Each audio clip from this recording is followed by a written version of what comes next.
Hi, so for this video, I want to cover how the Trump administration has further undermined free and fair elections over the last month, because I think this is something that we really do need to be aware of with the midterms coming ever closer.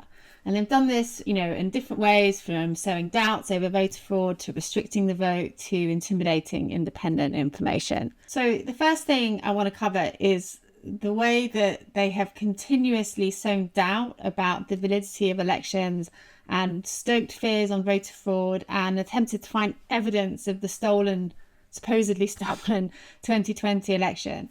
So throughout the last month, whether at a speech in Davos, at press events, or on Truth Social, Trump has spread misinformation about voter fraud in the 2020 presidential election. He's threatened prosecution to people, and he's reiterated false claims that he won the election, which he didn't. And he uses kind of voter fraud claims and basically alleging that non-citizens are voting to attack states he doesn't like. So, for instance, in Minnesota, he said that non-citizens are voting and there was massive voter fraud. And he also attacked the Somalian community there, saying, we've got to get them out. Most of them, 92%, don't work, which isn't true, by the way. And this is all against a background where experts have said that voter fraud is really rare in the US. And very, very few non-citizens ever slip through the cracks.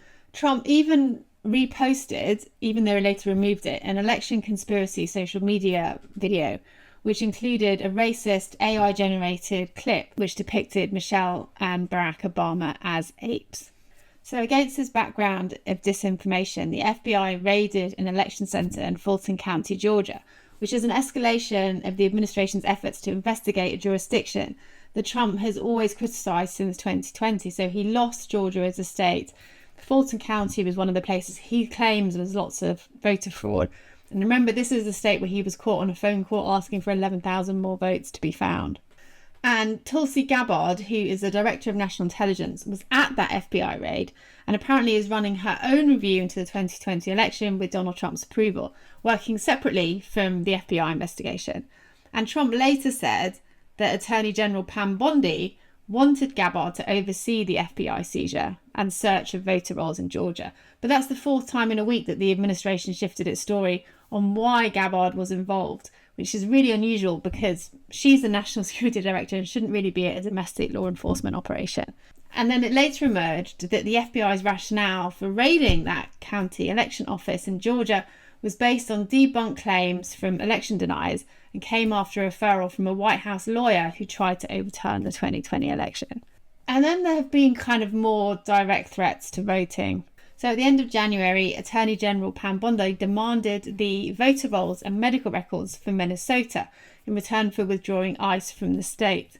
And then at the start of February, Trump called for the Republican Party to nationalize voting in the US, raising new worries about his efforts to involve the US and the federal government in election matters. And basically during this interview, and it was kind of an extended monologue, Trump called for Republican officials to take over voting procedures in 15 states, although he didn't name which states they are. And then to kind of compound on this, a couple of weeks later, so actually on Valentine's Day, Homeland Security Secretary Kristi Noem suggested that her department has a broad role in election security and claimed that she has the authority to identify vulnerabilities in the election system and implement mitigation measures to make sure local and state elections are run correctly. So this is all kind of leading up to being really quite worried about quite what is planned for the midterms. There have also been quite upfront ways of trying to restrict who can actually go and vote in the election. So Steve Bannon, the former White House strategist and right-wing podcast host, said that he wants to see immigration agents at the polls in the midterms in November, which is likely to suppress the votes in cities which tend to vote Democrat. Now, while Bannon has no formal power, he is a really influential figure on the far right and is closely tied in with the Trump administration. And then in February, House Republicans have kind of rushed to approve legislation that would impose strict new proof of citizenship requirements ahead of the midterms.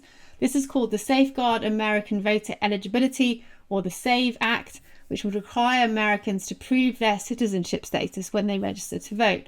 So mostly through either a valid US passport or birth certificate. Now, this may seem quite normal, but but about 10% of Americans don't have that paperwork proving they're citizens.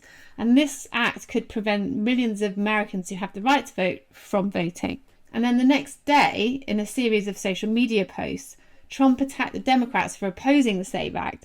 And he basically spread again the false information about voter fraud, and then said there will be voter ID for the midterms, whether approved by Congress or not. So he has also, just this last week, kind of violated the norms of the presidency by telling soldiers to vote Republican in a campaign-style rally at Fort Bragg. Now, Army policy is and has been for decades that partisan politics is forbidden at presidential addresses to the troops. And most service members refrained from cheering at this. But again, it really speaks to a disregard of the norms of the presidency.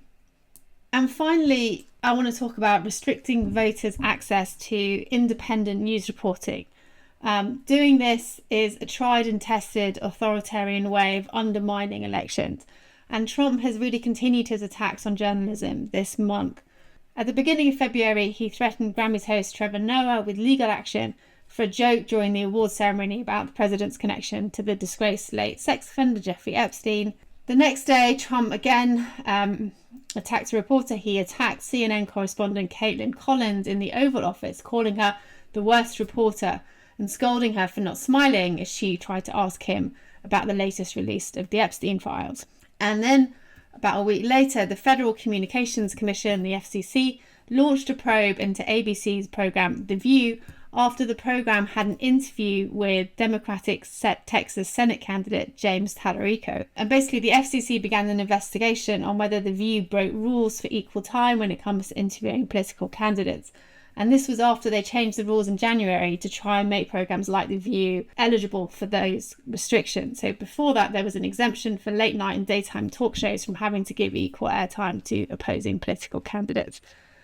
So this has been just kind of a quick overview of the actions that have been taken to undermine free and fair elections over the last month. For these actions and many more, do visit the TrumpActionTracker.info.